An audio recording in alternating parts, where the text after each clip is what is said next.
Salut à tous, j'espère que vous allez bien, bienvenue sur la chaîne de Discoverdo, c'est Stéphane pour cette nouvelle vidéo et aujourd'hui, petit unboxing, pas un test et pas de l'actualité, j'essaie de vous faire quelque chose de nouveau, surtout sur un produit qui a été annoncé il y a maintenant quelques semaines, voire plusieurs mois en Chine et qui, il y a 3 jours, a été annoncé pour l'Occident et notamment pour la France. Je vous parle des Enco Free de chez Oppo.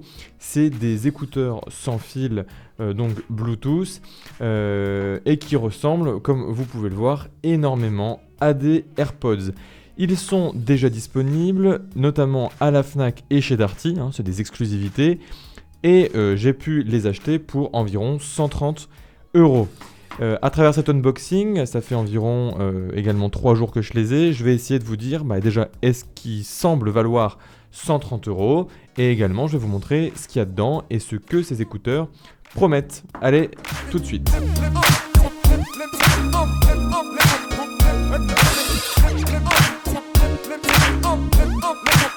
Alors, on retrouve tout d'abord le classique petit carnet avec, comme vous pouvez le voir, le guide de démarrage rapide et il me semble que derrière, on a effectivement la carte de garantie. Là, on a le boîtier. On va d'abord regarder ce qu'on a à côté. On a ici le câble de recharge qui est en USB-C. Ça c'est chouette parce que j'en ai un peu marre des écouteurs sans fil avec du micro USB. Ça m'évite du coup de partir avec 15 000 câbles de recharge. USB-C, c'est le même que mon téléphone. Là-dessus, c'est parfait. On a en dessous, et c'est un peu la particularité, des bouchons siliconés de différentes tailles. Vous pouvez voir ici du M, du L, ce qui voudrait donc dire que sur les écouteurs sont déjà placés une taille S peut-être, et qui vient en fait transformer les écouteurs en écouteurs semi-auriculaires. Le but de Oppo, c'est d'avoir des écouteurs qui vont à la majorité des gens. Et ça semble prometteur sur le papier. Alors, concernant ces écouteurs, on a une boîte noire mat qui est assez jolie. L'avantage du mat, c'est que ça prend pas les traces de doigts ou très peu. Un petit liseré métallisé avec ici l'emplacement pour la diode, en sachant que ce boîtier ne possède pas la recharge sans fil. Un peu dommage, mais bon, tant pis. Au niveau des écouteurs, alors déjà là on a quand même un bon retour au niveau de l'ouverture du boîtier. Vous voyez déjà quand on ouvre, on a la LED ici qui s'allume. Mais on a un bon retour aimanté. Non, il y a un bon retour, franchement, niveau qualité de fabrication, c'est assez bon. Au niveau de l'écouteur, franchement, ça ressemble à du AirPods. Ah tiens, c'est Biton. On a de la couleur mat ici sur l'écouteur, mais on a ici du brillant sur l'extérieur. C'est un choix assez étrange. L'avantage du mat, c'est quand même c'est beaucoup moins salissant que le brillant. Mais à mon avis, le côté brillant, c'est surtout pour souligner ce liseré métallisé que vous pouvez voir ici. C'est un peu compliqué avec les reflets, mais j'essaie quand même de vous le montrer. Et ce reflet métallisé, en fait, c'est pour montrer qu'il y a une zone tactile. Chaque écouteur présente une zone tactile. D'un côté, c'est pour régler le volume. Vers le haut, on augmente le volume. Vers le bas, on baisse le volume. Et l'autre écouteur, vers le haut, on passe à la musique d'avant, où on revient au début, vers le bas, on change de musique. Ça, c'est pas mal. Des contrôles tactiles sur des écouteurs, c'est encore assez rare, globalement, sur des écouteurs Bluetooth. Les écouteurs sont capables de détecter l'arrivée dans les oreilles pour activer la musique et également le retrait des oreilles pour mettre en pause la musique. Personnellement, le retrait des oreilles, ça met bien en pause la musique. Malheureusement, j'ai souvent des couacs quand je remets un écouteur, la musique se relance pas forcément. Et donc, l'autre possibilité, c'est quand on a les deux écouteurs de faire un double tap sur un des deux écouteurs pour relancer la musique. Mais là aussi, ça se montre assez capricieux. Et pour des écouteurs à environ 130 €, je suis un peu déçu à ce niveau-là. Je me dis que ça manque de réactivité. Bon, et sinon, c'est vraiment la chose la plus intéressante sur ces écouteurs. C'est ici, cette jonction entre le plastique mat et une autre partie. On ne sait pas trop ce que c'est, mais en fait, c'est du silicone parce que en fait, cet embout, il est interchangeable avec les autres qu'on a ici. C'est assez compliqué à enlever. Je sais pas si j'ai bien chopé le coup de main et j'ai toujours peur aussi d'abîmer les écouteurs. Ah, voilà.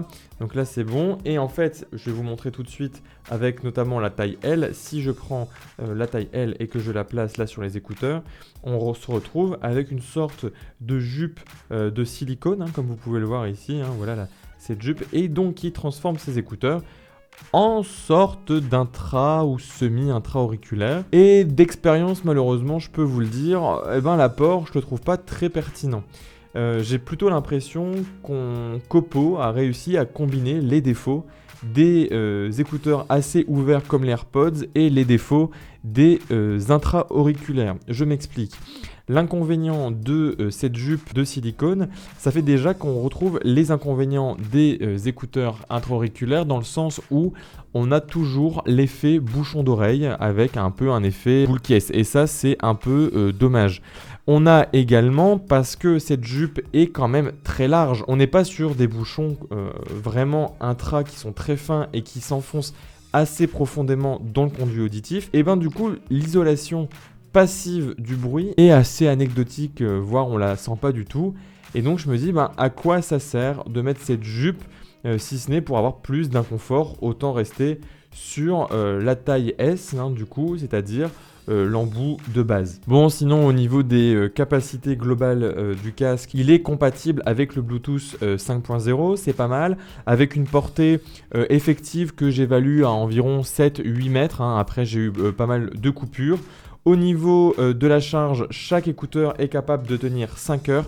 Ça, c'est quand même beaucoup, 5 heures. Vu la taille du bousin, c'est quand même vachement chouette. Et le boîtier permet de pousser ces écouteurs via une recharge du boîtier jusqu'à 20 heures. Donc globalement, on peut même faire le tour du monde avec ces écouteurs sans avoir besoin de les recharger grâce à ce boîtier. L'appairage se fait de façon assez simple. Si vous avez un téléphone Oppo sous ColorOS, à partir de ColorOS 7 il me semble, vous avez une sorte de petit pop-up un peu comme chez Apple, assez agréable. Sinon pour les autres téléphones, moi j'ai un OnePlus, ça se fait une connexion classique, on va dans les paramètres Bluetooth et ça marche super bien. Le paramétrage Bluetooth et l'activation du Bluetooth marchent dès qu'on ouvre le capot. Pas quand on n'a pas de bouton sur les écouteurs ou autre, donc dès qu'on ouvre le capot, la connexion Bluetooth s'effectue avec le téléphone. Au niveau de la qualité audio de ces écouteurs, franchement elle est assez bonne, il y a beaucoup de basses, c'est assez fidèle, il n'y a pas une fréquence qui va plus qu'une autre. Pour ce type d'écouteurs, c'est assez bon. Après, on n'est pas sur ce que Oppo promet lors de la présentation, c'est-à-dire du Dolby Atmos, parce que déjà des écouteurs Bluetooth à l'instant T, ce n'est pas possible. D'ailleurs, quand on reprend la boîte, on n'a aucune mention de Dolby Atmos. Donc je sais pas, c'est peut-être juste un coup de marketing pour l'annonce il y a quelques jours. Un peu dommage de ne pas avoir cette mention sur la boîte. Dernier petit point au niveau de la qualité des appels. Quand je prends ici à travers les deux petits pins de connexion de la batterie, on retrouve un premier micro. On a également un second micro ici pour l'annulation du bruit. Et globalement, c'est plutôt très bon. Mes interlocuteurs m'entendent très bien au téléphone et ça c'est un super point parce que c'est vrai que sur les écouteurs True Wireless Bluetooth, c'est un peu le parent pauvre en fait. Généralement les constructeurs ils mettent un peu ça à la trappe et là apparemment on m'entend super bien et moi en retour j'ai une super bonne qualité audio. Donc si vous cherchez des écouteurs un petit peu moins chers que des AirPods et avec lesquels on a une bonne qualité audio et une bonne qualité de voix pour passer des appels, franchement ces écouteurs font le taf. Après voilà, early verdict de ce que je pense de ces écouteurs. Globalement ils sont très beaux, j'adore la couleur mat, je trouve le design assez chouette, même si on est quand même sur un design très Apple, on va pas se mentir. La qualité de fabrication est très bonne, ça respire la solidité, il n'y a pas de problème.